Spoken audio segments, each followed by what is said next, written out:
Students, myself Ashwini.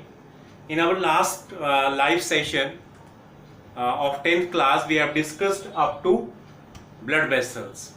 What we have discussed in last class, you all have remembered that we have started about human circulatory system, and human circulatory system has three components, that is blood vessels and human heart. So we have discussed up to blood vessels. Now we have to start to discuss the third most important component, that is human heart. Human heart is most commonly called pumping organ because it is responsible to pump blood throughout the body. So now students, let's start with human heart. First of all, let's talk about the location कि कहाँ पर present है हमारा human heart. So location wise अगर बात करें, human heart is present behind the sternum in thoracic cavity between the lungs. Behind the sternum. Sternum is a very hard bone that is present here, just in between the lungs. If you place your hand here, you will feel a tough hard bone that is called sternum, and it is the heart is basically behind sternum, here on the left side between the lungs in thoracic cavity. Thoracic cavity कौन सी होती है? इसमें lungs present होते हैं. तो location क्या है? Behind the sternum in the thoracic cavity between the lungs. अब स्टूडेंट्स आगे बात करते हैं कलर कैसा है हार्ट का. Heart is reddish brown in colour. उसके बाद शेप की बात करें तो कॉनिकल शेप का है. I have drawn the diagram, से यहाँ देख सकते हैं कॉनिकल शेप का है. जो बेस रहता है इसका, this is the base part. Base is broad और डाउनवर्ड नैरो है. This is called apex part. ये जो स्टार्टिंग वाला पार्ट है ये अपेक्स है जो नैरो है, और जो बेस है दैट इज ब्रॉड, उसको बेस कहते हैं. तो कॉनिकल शेप में है. पिरामिड, कई बुक्स में पिरामिड शेप ही लिखी है, तो कॉनिकल या पिरामिड शेप. नेक्स्ट स्टूडेंट, अगर साइज की बात करें तो इक्वल टू जनरल अगर बात करें तो क्लेंच्ड फिस्ट, अगर हम अपनी फिस्ट को बंद कर देते हैं तो ऑलमोस्ट उसके बराबर का साइज रहता है हमारे अडल्ट ह्यूमन हार्ट का. अगर डायमेंशंस की बात करें तो it is approximately 12 centimetre in length and 9 centimetre in width. Next student, weight की बात करें, एक अडल्ट हार्ट बनने में 17 से 18 साल लग जाते हैं. When we are at the age of 17 to 18 years, then our heart is properly developed. At that time the heart is 250 to 300 gram. 250 in case of female and 300 gram in case of male. Next student, इसके बाद बात करेंगे internal structure की. तो ये तो general information थी about the human heart की लोकेशन कहां पर रहती है. इसके अलावा अगर हम बात करें, ह्यूमन हार्ट जो होता है that is enclosed bye a wall layer that is called pericardium. मैंने यहाँ मेंशन नहीं करा, एक वॉल लेयर रहती है, इसको क्या कहते हैं? पेरिकार्डियम. पेरिकार्डियम वॉल लेयर के अंदर हार्ट पैक होता है, and that pericardium layer is also have two membrane. दो लेयर की होती है पेरिकार्डियल मेम्ब्रेन भी. पेरिकार्डियल मेम्ब्रेन कौन सी होती है? जो हार्ट के बाहर है. जो हार्ट के बाहर, सपोज ये हार्ट है तो यहाँ पर एक मेम्ब्रेन है, पेरिकार्डियल मेम्ब्रेन बाहर, और पेरिकार्डियल मेम्ब्रेन 2 लेयर्ड होती है. ठीक है students, this we will discuss in higher classes. When we go in +1, then we'll discuss in detail about this pericardial membrane as well. Next student, internal structure की बात करें तो इंटरनल स्ट्रक्चर में सबसे पहले बात आती है ह्यूमन हार्ट में 2 साइड्स हैं. 2 साइड्स कौन कौन सी हैं? एक लेफ्ट साइड और एक right side. Left side always contain oxygenated blood and right side always contain deoxygenated blood. Sides that is left side and right side, and left side always contain oxygenated blood and right side always contain deoxygenated blood. So there is complete separation of oxygenated and deoxygenated blood. Next student, in human heart there are 4 chambers, 4 compartments. Upper 2 chambers are called auricles and lower 2 chambers large chambers. Upper chambers are smaller in size, they are atrium, 2 atrium or 2 auricles. Atrium, the plural of atrium is atria.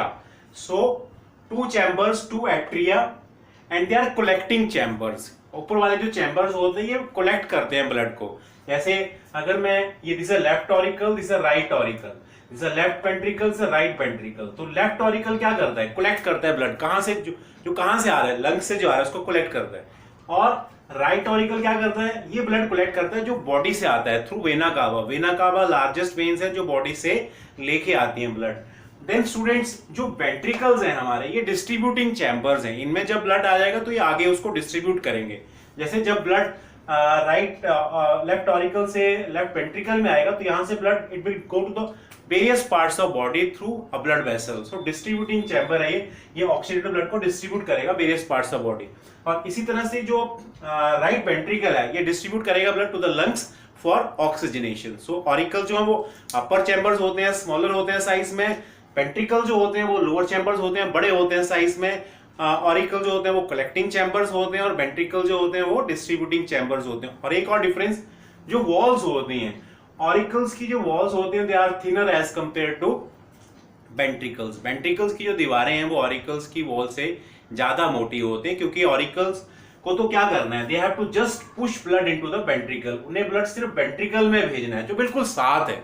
But in case of ventricles, ventricles को blood push करना है। अगर मैं right ventricle की बात करूं, it has to push blood to the lungs, और left ventricle की बात करूं तो it has to push blood to distant parts of the body. तो अगर वेंट्रिकल्स में अब आए तो वेंट्रिकल्स में खास करके अगर कंपैरिजन करें that which has thicker walls, right ventricle की left ventricle.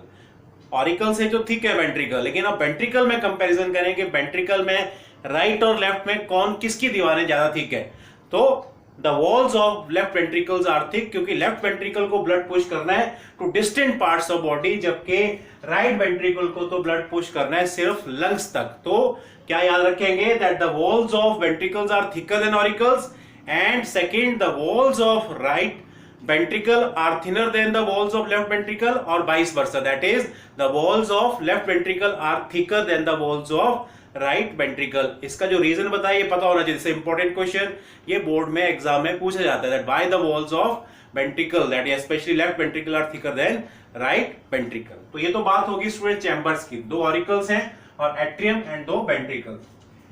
Next student, 4 blood vessel भी एसोसिएटेड हैं हार्ट के साथ। जब हार्ट का स्ट्रक्चर डिस्कस करते हैं तो we are talking about the 4 important blood vessel. 2 right side में है, 2 लेफ्ट साइड में। सबसे पहले मैं बात करूंगा लेफ्ट साइड की ब्लड वेसल्स की। लेफ्ट साइड की ब्लड वेसल में सबसे पहले पल्मोनरी वेन्स। लेफ्ट साइड में मैंने पहले बता चुका हूं कैसा ब्लड कैरी करता है, ऑक्सीडेटेड ब्लड। तो पल्मोनरी वेन्स जो होती हैं, 2 हैं, एक राइट पल्मोनरी वेन्स और एक लेफ्ट पल्मोनरी। दो पल्मोनरी वेन्स राइट लंग से आती हैं, 2 पल्मोनरी वेन्स लेफ्ट लंग से आती हैं। तो टोटल 4 पल्मोनरी वेन्स है या 2 पेयर्स ऑफ पल्मोनरी वेन्स है। और वो कहां खुलेंगे, they will open into left auricle और लेफ्ट एट्रियम, और ये क्या लेके आएंगे, ऑक्सीनेटेड ब्लड लेके आएंगे। तो पल्मोनरी वेन्स जो होती हैं they bring oxygenated blood from lungs to heart. अब एक्सेप्शन आ गए यहाँ पर, जब मैंने आर्टरी और वेन्स पढ़े थे डिफरेंस, तो मैं यहां पर बताना चाहूंगा आर्टरी हमेशा ऑक्सीनेटेड ब्लड कैरी करती हैं और वेन्स हमेशा डीऑक्सीनेटेड ब्लड कैरी करती हैं। लेकिन अब ये वाली जो वेन्स हैं जो लंग से ब्लड लेके आ रही हैं, इनमें डीऑक्सीनेटेड ब्लड नहीं है, ऑक्सीजनेटेड ब्लड। तो exception, veins always carry deoxygenated blood accept pulmonary veins. Pulmonary veins वो वेन्स हैं जो कैसा ब्लड कैरी करती हैं, दैट इज ऑक्सीजनेटेड ब्लड। तो ऑक्सीजनेटेड ब्लड फाइनली लेके कहां आ जाएंगी, लेफ्ट ऑरिकल में। कितनी बताई मैंने, टोटल 4 होती हैं, 2 राइट लंग से आती हैं, 2 लेफ्ट लंग से आती हैं। फिर finally this blood from left auricle और लेफ्ट एट्रियम कहां चला जाएगा, लेफ्ट वेंट्रिकल में। अब लेफ्ट वेंट्रिकल से ये blood finally iota, second blood vessel याद रखेंगे, आयोटा, AORTA, आर भी है लेकिन आर साइलेंट रहता है तो बोलेंगे क्या, iota. So iota is the largest artery of the body. सबसे बड़ी आर्टरी अगर बात करें तो वो आयोटा। आयोटा क्या करती है, ये लेफ्ट वेंट्रिकल से ब्लड लेके जाती है to different parts of body. तो लेफ्ट साइड में जो 2 मेन ब्लड वेसल्स एसोसिएटेड हैं उनके नाम क्या है, that is pulmonary veins. Pulmonary veins bring oxidated blood from lungs and pour it into left auricle, और second aorta which is carrying oxygenated blood from left ventricle to various parts of the body. ठीक है बच्चों, अब right side में आ जाते हैं। Right side में सबसे पहले जो बॉडी से डीऑक्सीनेटेड ब्लड आता है that is through these 2 blood vessel, these 2 veins, ये जो लेके आ रही हैं, these are vena cava. This is superior vena cava and this is inferior vena cava. Heart से के नीचे जो बॉडी ऑर्गन्स हैं उनसे जो लेके आएगी vena cava, that is inferior vena कावा, और जो हार्ट से ऊपर के बॉडी ऑर्गन्स हैं हेड रीजन के, उनसे ब्लड कौन लेके आएगा? सुपीरियर वेना कावा। सो कैसा ब्लड है इनके पास? Deoxygenated blood. इस ब्लड को पोर किया जाएगा राइट ऑरिकल में। सो राइट ऑरिकल से फिर ब्लड जाएगा राइट वेंट्रिकल में, और राइट वेंट्रिकल में जब डीऑक्सीनेटेड ब्लड आ गया तो फाइनली इसको ऑक्सीजनेशन के लिए जाना है लंग्स में। तो कौन लेके जाएगा? ये लेके जाएगी, that is pulmonary artery. Pulmonary artery भी दो होती है, एक राइट पल्मोनरी आर्टरी और लेफ्ट पल्मोनरी आर्टरी। यहां पर देखें, ये पल्मोनरी आर्टरी थी, आगे जाके डिवाइड हो गई, this is right pulmonary artery जो राइट लंग में जाएगी, this is left pulmonary artery जो लेफ्ट साइड ऑफ लंग्स में जाएगी। तो राइट साइड में कौन कौन सी दो ब्लड वेसल्स हैं? एक वेना कावा और दूसरा पल्मोनरी आर्टरी, और लेफ्ट साइड में कौन कौन सी है? एक पल्मोनरी वेन्स और दूसरा आयोटा। फंक्शन सबके पता होने चाहिए। राइट साइड में वेना कावा का क्या काम है? They bring body blood, deoxygenated blood from upper and lower body organs to the heart and pour it into right auricle. जबकि पल्मोनरी आर्टरी जो होती है, carry blood to right and left lung, oxygenated blood किस लिए? It carry deoxygenated blood to the lungs for oxygenation. So कौन कौन सी चार ब्लड वेसल याद रखनी है? Pulmonary veins, aorta, vena cava, and चौथा याद रखना है आपको, दैट इज पल्मोनरी आर्टरी। ऐसे याद रख सकते हैं। राइट साइड में दो ब्लड वेसल याद रखनी है, पल्मोनरी वेन्स एंड आयोटा, और राइट साइड में दो ब्लड वेसल याद रखनी है, pulmonary artery and vena cava. 4 blood vessels की बात करी हमने, aorta, pulmonary veins on left side and pulmonary artery and vena cava on right side. अब बात करेंगे स्टूडेंट वॉल्व्स की। वॉल्व्स भी रहते हैं हार्ट में, 4 वॉल्व्स इंपॉर्टेंट हैं, और वॉल्व्स का काम क्या रहता है? They prevent backflow of blood, blood को वापस आने से रोकते हैं। 4 वॉल्व्स में सबसे पहले the valve that is present between right auricle and right ventricle.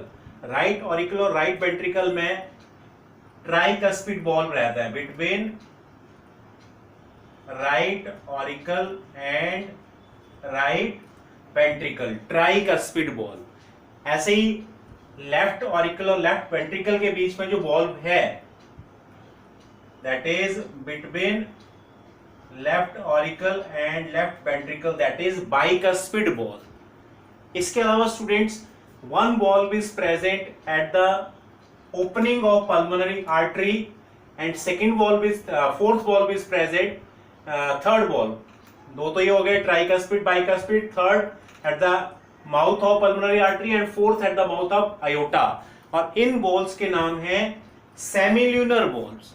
अगर इन valves को देखें, suppose the opening of pulmonary artery, so the valve is like that,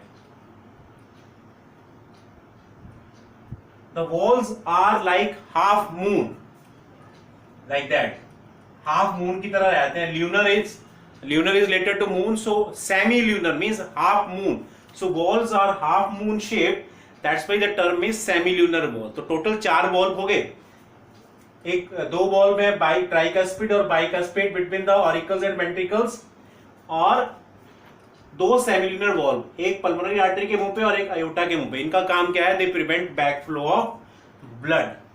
सो क्या क्या देखा हमने डायग्राम से एक बार फिर समझते हैं। हार्ट में 4 टोटल चैम्बर्स हैं, 2 auricles, upper chamber, small chamber auricles, और 2 ventricles. Left auricle, left ventricle, right auricle, right ventricle. Left side always contain oxygenated blood and right side always contain deoxygenated blood. ठीक है। उसके बाद हमने 4 main blood vessels की बात करी, that is pulmonary veins. Pulmonary veins का काम क्या बताया? They bring oxygenated blood from lungs and pour it into left auricle. फिर बात करेंगे आयोटा की, it carry oxygenated blood from left ventricle to various parts of body.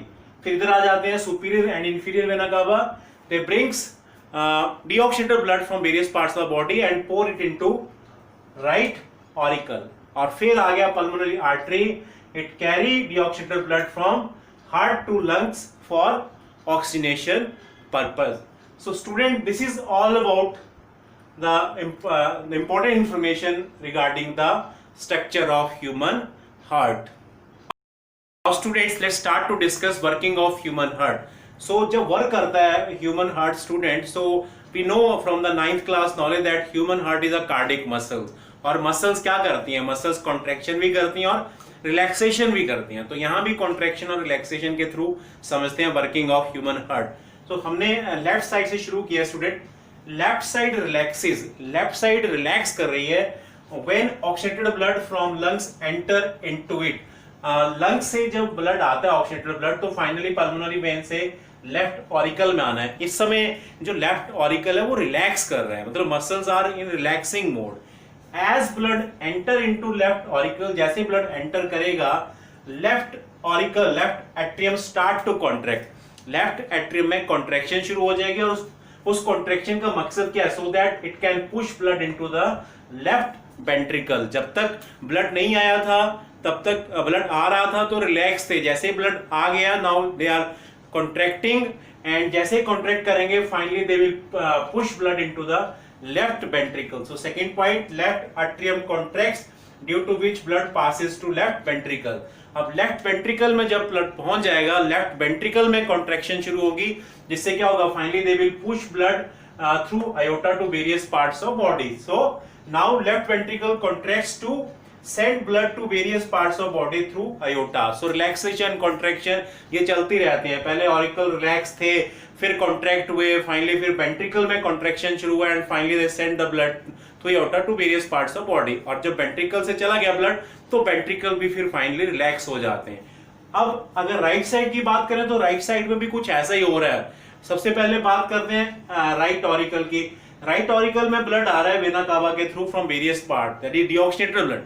सो जब blood आ रहा है उस समय ऑरिकल, राइट ऑरिकल जो वो रिलैक्स है, बट ऐसे जैसे ब्लड पहुंच जाएगा यहाँ पर इमीडिएटली रिलैक्सेशन खत्म हो जाएगी ऑरिकल में, और क्या शुरू हो जाएगा? कॉन्ट्रैक्शन शुरू हो जाएगा, and finally due to contraction blood कहाँ पहुंच जाएगा? Into the left into the right ventricle. फिर राइट वेंट्रिकल में भी फाइनली क्या होगा? राइट वेंट्रिकल में जब ब्लड पहुंच जाएगा तो वो कॉन्ट्रैक्ट करेगी, क्योंकि उन्हें फाइनली ब्लड पल्मोनरी आर्टरी से कहां भेजना है? लंग्स को भेजना है। सो यही वर्किंग है स्टूडेंट ह्यूमन हार्ट के। दोनों साइड जो होती है, हमने तो अलग अलग डिस्कस किया, जब वर्क करता है हार्ट तो दोनों साइड एक साइड का फंक्शन करते हैं। जैसे लेफ्ट साइड में ब्लड लंग से आ रहा है, राइट साइड में वेना कावा से आ रहा है, तो उस समय दोनों ऑरिकल क्या है? रिलैक्स है। जैसे उनमें ब्लड आ जाएगा एकदम से दोनों में क्या शुरू हो जाती है? कॉन्ट्रैक्शन शुरू हो जाती है, और finally at the same time left auricle, left ventricle में ब्लड को पुश करेगा, और राइट ऑरिकल राइट वेंट्रिकल में। तो जैसे ही दोनों वेंट्रिकल में पहुंच जाएगा, दोनों में एक साथ कॉन्ट्रैक्शन शुरू होती है। एक लेफ्ट वेंट्रिकल की कॉन्ट्रैक्शन अयोटा के थ्रू ब्लड को कहां पुश करेगी? बॉडी में, और राइट वेंट्रिकल की जो कॉन्ट्रैक्शन है वो ब्लड को पुश करेगी इनटू द लंग्स। समझने के लिए हमने अलग अलग साइड डिस्कस करी, अदरवाइज जो वर्किंग रहता है ह्यूमन का, that both the side work in a coordination to each other. So student fourth point क्या है? On the right side right auricle is relaxing when blood enters into it through vena cava. Then fifth point, right atrium contracts, फिर right atrium contract शुरू हो जाएगा जैसे blood आ जाएगा उसमें, and then finally to push blood into right ventricle. और six point, जैसे ब्लड राइट वेंट्रिकल में पहुंचेगा it undergo contraction to push blood into lungs through pulmonary artery. So इस तरह से एक साइकिल पूरा हो जाता है। सो इस साइकिल को कहते हैं cardiac cycle. Cardiac term heart के लिए यूज की जाती है। जैसे हम मसल्स की बात करते हैं हार्ट में तो कार्डियक मसल्स नाम देते हैं, तो cardiac is a term that is related to heart. So cardiac cycle the sequence of events that takes place in human heart during completion of one heart beat. एक heart beat complete होने के दौरान जो भी cyclic events होते हैं sequence में, that is called cardiac cycle. तो साइक्लिक इवेंट्स में एक हार्ट बीट के दौरान होता गया है। अगर हम लंग्स से शुरू करें, एक तरफ लंग से blood oxidated blood right atrium में आएगा, दूसरी तरफ डीऑक्सीडेटेड ब्लड वेना कावा के थ्रू कहाँ आएगा? राइट एट्रियम में आएगा। फिर राइट एट्रियम और लेफ्ट एट्रियम से ब्लड वेंट्रिकल्स में जाएंगे, और वेंट्रिकल से फिर एक तरफ से बॉडी में जाएगा और एक तरफ से लंग्स में जाएगा। तो ये एक कार्डियक साइकिल है। तो इस कार्डियक साइकिल की डेफिनेशन क्या बनी? The sequence of events that takes place in human heart during completion of one heart beat. तो इस तरह से अगर हार्ट बीट की बात करें, in 1 minute our heart beat approximately 72 times. तो 72 टाइम्स ये सब सीक्वेंस ऑफ इवेंट्स होते हैं। हर हार्ट बीट में ये सब हो रहा है। पहले ब्लड लंग से हार्ट में आया, बॉडी से हार्ट में आया, फिर वेंट्रिकल्स में गया, फिर फाइनली दोबारा से एक तरफ लंग्स में गया ऑक्सीजनेशन के लिए और एक तरफ बॉडी में। तो ये सारा एक साइकिल, एक हार्ट बीट है। तो ऐसा 72 टाइम होता है in single 1 minute. So student, this is all about the cardiac cycle and working of human heart. Now students, let's try to understand this diagram, that is schematic representation of transport and exchange of oxygen and carbon dioxide, that is given in NCERT. So in this diagram, these are the lung capillaries where exchange of gases will be taken place. This is a human heart and this is a body tissue. So what happened at the level of lung capillaries, when deoxygenated blood is brought by pulmonary veins from right ventricle, तो lungs capillary में क्या होगा, exchange होगा gases का. Lung capillaries will give oxygen to the blood, and what they will take from the blood that is brought by pulmonary artery, carbon dioxide. So carbon dioxide lungs में चली जाएगी और oxygen blood में आ जाएगी. So finally oxygenated blood जो मैंने red colour से mark कर रखा है पल्मोनरी वेन से कहां पर आएगा, लेफ्ट साइड में आएगा. तो एक्सचेंज ऑफ गैस हुआ यहाँ पर ब्लड कैपिलरी, जो लंग्स की कैपिलरीज थी, लंग्स के लेवल पे कैपिलरीज थी, वहां क्या हुआ, लंग्स से ऑक्सीजन आई उनमें, क्योंकि वो कार्बन डाइऑक्साइड लेके आ रही थी ब्लड कैपिलरीज, और बदले में उन्होंने वापस क्या दे दिया लंग्स को, that is carbon dioxide. So blood finally oxygenate हो गया और लेफ्ट ऑरिकल में आया. सो एक्सचेंज ऑफ गैसेस हुआ यहाँ पर between the lungs and blood capillaries. अब लेफ्ट ऑरिकल से ब्लड लेफ्ट वेंट्रिकल में गया, फिर अयोटा से बॉडी में जाएगा. बॉडी लेवल पे क्या होगा, बॉडी लेवल पे जब अयोटा ब्लड लेके पहुंचेगी, so oxygen will go to the body tissues, और बॉडी टिश्यू क्या देंगे बदले में, कार्बन डाइऑक्साइड. सो यहां भी एक एक्सचेंज ऑफ गैसेस हुआ, उल्टा हो रहा है. यहां पर लंग से कैपिलरी में ऑक्सीजन आई, कैपिलरी से कार्बन डाइऑक्साइड लंग्स में गई. यहां पर ब्लड कैपिलरीज क्या करेंगी, ऑक्सीजन बॉडी टिश्यू को देंगी, और बॉडी टिश्यू बदले में क्या ऐड करेंगे blood capillary, that is blood में, that is carbon dioxide. So finally exchange of gases तो हो रहा है दोनों जगह, लेकिन उल्टा है. यहां ब्लड में ऑक्सीजन आ रही है, कार्बन डाइऑक्साइड लंग्स में जा रही है. यहां पर ब्लड से ऑक्सीजन बॉडी टिश्यू में आ रही है और कार्बन डाइऑक्साइड बॉडी टिश्यू से ब्लड में जा रही है. और फाइनली फिर वेना कावा इसको लेके कहां आएगी, राइट ऑरिकल में, और राइट ऑरिकल से फिर फाइनली राइट वेंट्रिकल में जाएगा, और राइट वेंट्रिकल से फिर पल्मोनरी आर्टरी से डीऑक्सीजनेटेड ब्लड फिर लंग्स में जाएगा. So this is all about the representation of transport and exchange of oxygen and carbon dioxide. अगर इस तरह देखें स्टूडेंट, तो I have made comparison of heart of vertebrates. Vertebrates हमने 9th क्लास में पढ़ रखे हैं. Pisces फिशेस जिसमें आती हैं, एम्फीबियन जिसमें फ्रॉग आते हैं, रेप्टाइल्स की बात करते हैं इसमें स्नेक्स आते हैं, एव्स जिसमें बर्ड्स आते हैं, और मैमल्स. तो 5 कैटेगरी हैं टोटल वर्टिब्रेट्स में, Pisces, amphibians, reptiles, Aves and mammal. So fishes में बात करें तो फिशेस में 2 चैम्बर्ड हार्ट होता है सिर्फ, एक ऑरिकल और एक वेंट्रिकल. ठीक है बेटे. सो क्या होता है, और डीऑक्सीजनेटेड ब्लड ऑरिकल में आता है फिश की. अगर फिश को समझे तो फिश में डीऑक्सीजनेटेड ब्लड ऑरिकल में आएगा, फिर ऑरिकल से वो डीऑक्सीजनेटेड ब्लड वेंट्रिकल में चला जाता है, और फिर वेंट्रिकल से वो ब्लड जाता है टू गिल्स, और गिल्स में फिर ऑक्सीजनेट होता है, और फाइनली फिर वो बॉडी में चला जाता है. तो यहां पर ब्लड एक बार ही आया हार्ट में, पहले ऑरिकल में, फिर वेंट्रिकल में, फिर गिल से सीधा बॉडी में चला गया.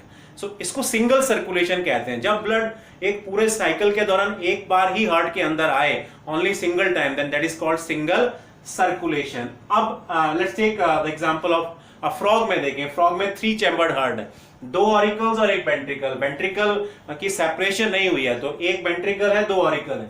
तो ऑरिकल से ऑक्सीजनेटेड ब्लड आएगा, वेंट्रिकल से डीऑक्सीजनेटेड ब्लड, दोनों ब्लड यहां पर मिक्स हो जाएंगे. सो फाइनली जो बॉडी को जाने वाला है ब्लड, वो प्योर ऑक्सीजनेटेड ब्लड नहीं जाएगा, वो मिक्स ब्लड जाएगा. जिससे क्या होता है, ये ऑर्गेनिज्म जो होते हैं इनका मेटाबॉलिज्म स्लो रहता है, क्योंकि इनमें कम ऑक्सीजन जाती है, इनमें एनर्जी कम बनती है. और एनर्जी कम बनने के कारण ही क्या होता है, ये वार्म ब्लडेड नहीं होते, ये अपने टेम्परेचर को रेगुलेट नहीं कर पाते, ये कोल्ड ब्लडेड है, क्योंकि इनमें उतनी एनर्जी नहीं बनती कि ये एक एनफ टेम्परेचर जनरेट कर सकें अपने आप को चेंजिंग एनवायरनमेंट में, अपने आप को सर्वाइव करने के लिए. सो 3 चैम्बर्ड हार्ट है. लेकिन अब सर्कुलेशन की बात करें तो सर्कुलेशन में क्या हुआ, एक ड्यूरिंग वन कार्डियक साइकिल, एक हार्ट बीट में पहले ब्लड लंग से हार्ट में आया, फिर हार्ट ने पुश किया बॉडी में, फिर बॉडी से जो डीऑक्सीजनेटेड ब्लड था वो डायरेक्ट लंग्स में नहीं गया, फिर से हार्ट में आया. तो एक कार्डियक साइकिल में ब्लड कितनी बार आ रहा है हार्ट में, 2 टाइम्स. सो जब 2 टाइम्स आए तो ऐसी सर्कुलेशन को क्या कहते हैं, डबल सर्कुलेशन.